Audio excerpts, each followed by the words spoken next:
hidup itu pasti akan ada ujian dan musibahnya. Karena kita hidup di dunia, dunia ini tempatnya ujian. Tapi ingat bagaimana harusnya sikap kita. Yang pertama, saat diuji, kita menerima lapang dada ridho dengan ketentuan qada qadarnya Allah. Itu pertama.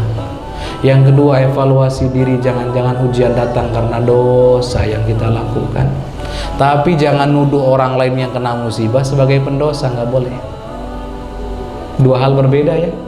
Kalau kita yang kena musibah, maka cek jangan-jangan kita punya dosa. Tapi kalau orang lain, teman kita, tetangga kita kena musibah, tidak boleh nuduh dia berdosa, nggak boleh.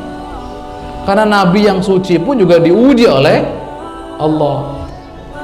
Tapi kan Ustaz, ada riwayat la bala illa bidzanbin, nggak ada ujian yang turun kecuali disebabkan dosa. Iya, sisi umumnya begitu. Tapi kan tidak mesti yang terkena harus yang berdosa. Bisa jadi satu kampung misalkan separohnya berbuat dosa, tidak datanglah musibah, yang separohnya kan bersih suci, tapi kena semua. Jadi gitu. Kita semua pasti diuji oleh Allah. Tinggal bagaimana sikap kita nerima ujian tersebut. Kalau nerima, naik derajat kita, diampuni dosa kita, pangkat kita tinggi di hadapan Allah. Tuh, naik kelas kita. Kemudian setelah itu evaluasi. Jangan lupa, jangan-jangan sebab dosa kita. Bahkan Al-Imam Fudail bin Iyad itu, beliau itu selalu mengevaluasi diri di saat contohnya hewan tunggangannya bermasalah, istrinya ngomel-ngomel di rumah misalkan, itu beliau langsung, jangan-jangan ada dosa yang saya lakukan,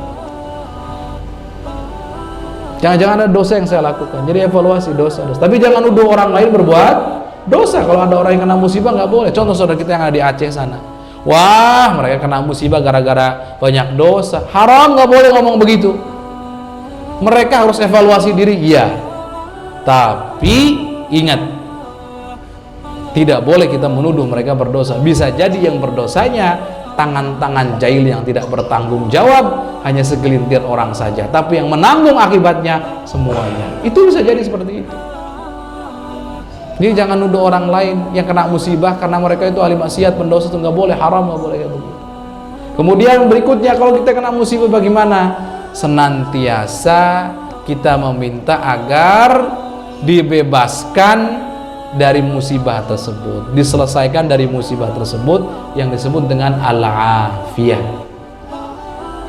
Kemudian yang kelima, keyakinan kita kalau kita diberi ujian oleh Allah, selama kita ada di jalan Allah, pada akhirnya akan manis.